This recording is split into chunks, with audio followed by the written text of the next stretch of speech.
முன்பாக வாங்கப்பட்டு விடுகிறது. இன்னும் சொல்ல போனால் குர்ஆன் சொல்லக்கூடிய ஒரு செய்தி, என்ன செய்தி என்று சொன்னால், அசா என்று சொல்கின்றோமே, இந்த அசா என்பது ஆடுகளை மேய்ப்பதற்காக பயன்படுத்தக்கூடிய குச்சி. ஆனால் இதுவே ஒட்டகத்தை மேய்ப்பதற்கு பயன்படுத்தக்கூடிய குச்சிக்கு அசா என்று சொல்லப்படாது, அதை மன்ஷஅத் என்பதாக சொல்லப்படும். குர்ஆனில் அல்லாஹ் தஆலா குறிப்பிடுகின்றான். இந்த இடத்திலே சுலைமான் அலைஹிஸ்ஸலாத்து வஸ்ஸலாம் அவர்கள் பயன்படுத்திய அந்த குச்சிக்கு அசா என்று சொல்லாமல் மன்ஷஅத் என்பதாக சொல்லி காட்டுகின்றான். ஏன் ஒட்டகத்திற்கு பயன்படுத்தக்கூடிய உண்டு, மறைவான ஞானம் உண்டு என்றெல்லாம் பேசிக் கொள்வதுண்டு. ஆனால் அப்படி ஒன்று மறைவான ஞானம் ஜின்னிடத்திற்கு இல்லை என்பதை இந்த சம்பவத்தின் மூலமாக அல்லாஹ் தஆலா வெளிப்படுத்துகிறான். எப்படி வெளிப்படுத்தினான்?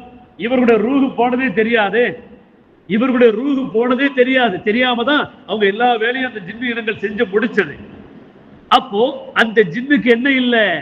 மறைமுக ஞானம், இல்முல் கைப் என்று சொல்லக்கூடிய அந்த மறைமுகத்தில் முடிக்கப்பட்டது என்று சொன்னால், இந்த பைத்துல் முக்கத்தஸுடைய கட்டிடப்பணி முடிவதற்கு முன்பாகவே சுலைமான் நபி அலைஹிஸ்ஸலாத்து வஸ்ஸலாம் அவர்களுடைய தவணையும் முடிந்து விடுகிறது. அதாவது கட்டிடப்பணி முடியும் வரை அல்லாஹ் அவர்களை தாமதிக்கவில்லை, கட்டிடப்பணி முடியும் வரை அவருடைய உயிர் எடுப்பதனுடைய தவணையை தள்ளி போடவில்லை. அதே சமயத்தில் அவர்களுக்கு